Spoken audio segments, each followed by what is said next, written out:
Hi, it's me again, Caroline Tompkins. It's September, and for FITT, that means preparing our 2024 budget. It's not an easy task when inflation seems to be continuously out of control. Today, I'm introducing our latest economic briefing from FITT Special Advisor and CEO of Econosphere Inc., Peter Hall. Is inflation going the wrong way? An easy question for most of us to answer. Yes, it's going the wrong way. It's costing us more to live and to maintain attractive prices to those we serve.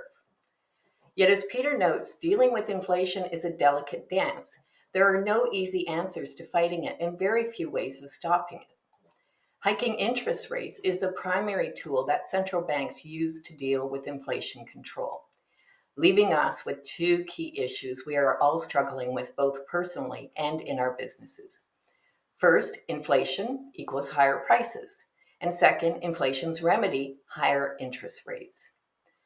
Adding to the thoughts Peter originally shared in his recent Financial Post article, in this video, Peter speaks to the challenges of monetary policies when fighting inflation. We hope you enjoy this briefing and let Peter and us know that regardless of the topic of this month, that being of inflation, we are always glad to hear his insights on the current economic environment we live and work in.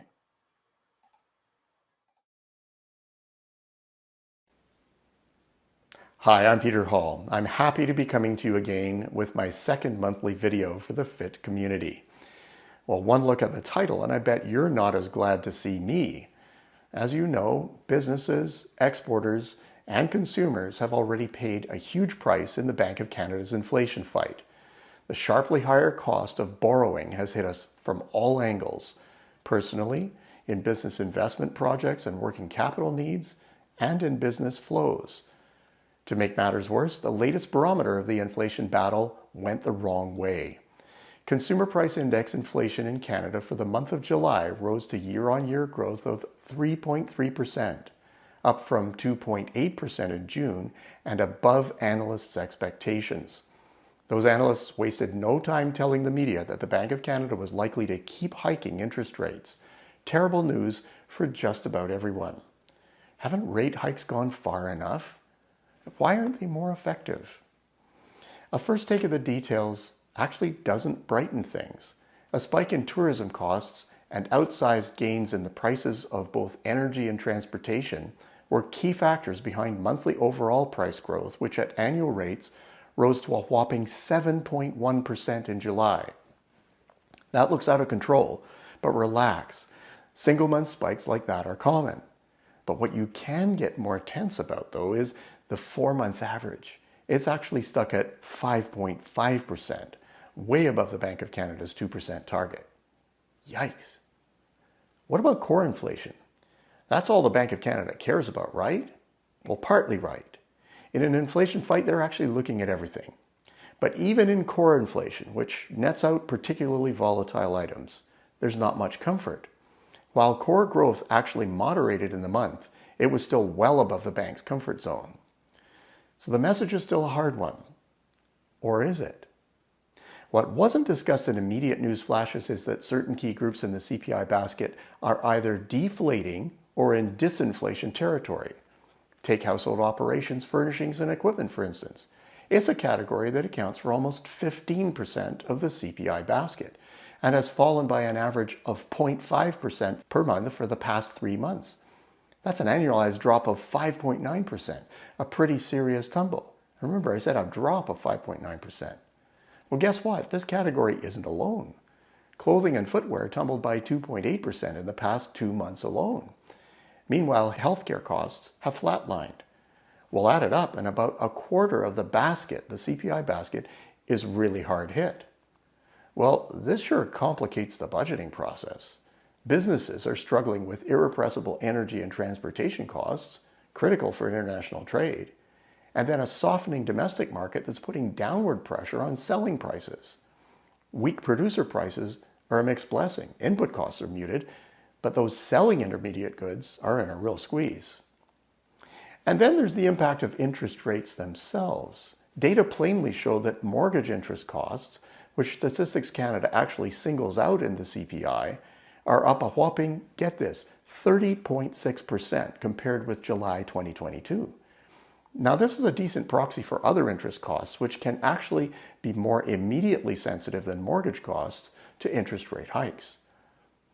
Nothing else in the index is even close to these growth rates.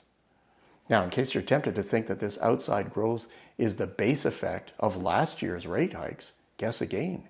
Monthly increases in mortgage interest costs are still rising at a double-digit pace that has persisted for 14 months now and is almost sure to continue for some months to come.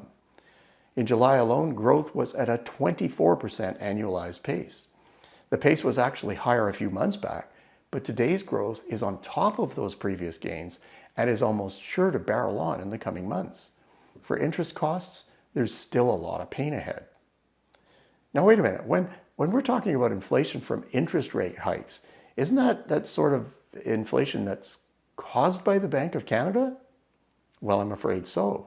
This is one of those strange situations where fighting fire with fire is the remedy.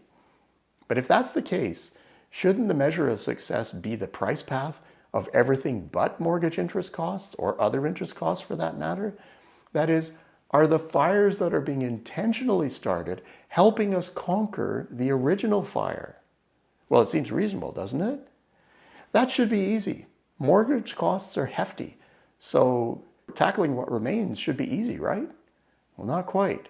Hard as it may be to swallow, the weight of mortgage interest costs in the entire 2022 CPI basket was just 3.46%. Now, don't despair. Multiply that by the 30.6% year-on-year growth in this category, and you add a full percentage point to headline CPI. The August 15 Statistics Canada report points this out. Net of mortgage interest costs, CPI actually rose by just 2.4%. Now, that's within a hair of the Bank of Canada's target. By this measure, we could almost conclude that the inflation battle is won. Well, sadly, this number is just too obscure for most people. What they see plainly is the headline. July's jump to 3.3% is what will keep general price expectations well above the 2% target. Now, taming those expectations is what the rate hikes are all about, and why the analysts conclude that the Bank of Canada's hikes are not over. Okay, now, so before giving in, there's a critical problem with this approach. If the Bank of Canada wants to nail all items CPI inflation at 2%, given the intentional surge in interest costs, it would have to drive costs of the rest of the basket down to just 0.9% growth. In fact, this approach virtually guarantees that more broad categories would experience disinflation or actual deflation. This might initially be obscured from the public, but once the growth in interest costs inevitably slows, it would be plain to all that overall price growth is now desperately low. Thankfully, there's an alternative. If CPI net of mortgage interest costs were made the target measure, the bank would be satisfied with getting it to 2% growth. If they got there, then layering in interest costs to that base number would reveal headline CPI at roughly 3%. It would require clever messaging to manage expectations and price setting, but it could save us considerable economic activity and employment. Here's the deal. Monetary policy remains a delicate dance, but it's preliminary at best to conclude that the July CPI data forces the Bank of Canada into further tightening. Rate hikes to date will still be biting down hard on the economy well into next year. Spurious and fleeting price changes will doubtless complicate the exercise, but the bank's potion seems to be working. As we've seen in the past, too much is lethal. Until next month, I'm Peter Hall.